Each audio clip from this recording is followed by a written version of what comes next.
Algebra 2, Unit 4, Lesson 7, Using Graphs of Functions to Solve Equations.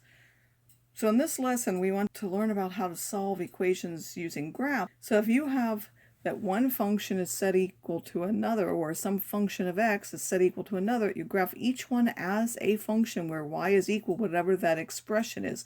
So here this means some expression in x and a different expression. You're going to graph each one of those as a function and then find where they intersect. And because this only has x's in the original equation, you only want the x values of the point of intersection. If the graphs don't intersect, then there's no solution. And if you only get one graph, meaning they're basically the same equation, then there are infinite number of solutions. So if you solve each of these graphically, it says solve this. Of course, we know how to do that. We've already done absolute value inequalities. But instead, we're going to graph this side as a function and this side as a function. This is an absolute value function, which did what? It will move over 5 and down 4 for the vertex or the point, and then it has a vertical stretch of 2. So normally we would go over 1 and up 1, but here we'll go over 1 and up 2, and so on. And then over here it would go over 1 and up 2 this way to have that vertical stretch of 2. And then we also have a horizontal line of y equals 2 on that graph. We want where they intersect. They intersect here. The x value is 2, and they intersect here, and the x value is 8. So the solutions are 2 or 8.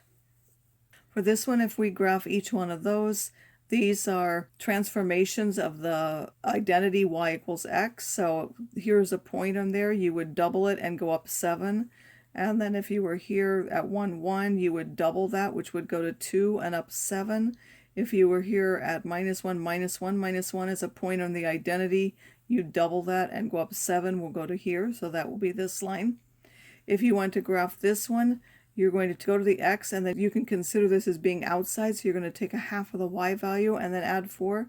So if I go to 0, 0, I take a half of that and up 4. And then I'm going to pick one where it's easy to take a half of. 2, 2 is a point, so I'm going to take a half of that and go up 4. If I go to 4, 4, which would be here, I take a half of that to 2 and up 4. That would be this line. They meet at this point, and again, this only has x's in it, so our solution is x is equal to -2. You can also do this on your calculator. So you go to where it says function and you put in either one. So I'm going to put in this one. I would say 2, the absolute value is under math. You have to go to num, and then you would hit absolute value, and then I'm going to put in that function. I use the x theta key. I do -5, that gives me the absolute value.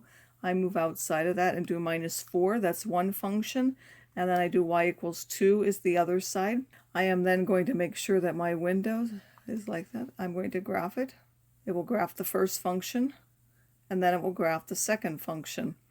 And then we want to find the point of intersection. You're going to go to second where it says calc.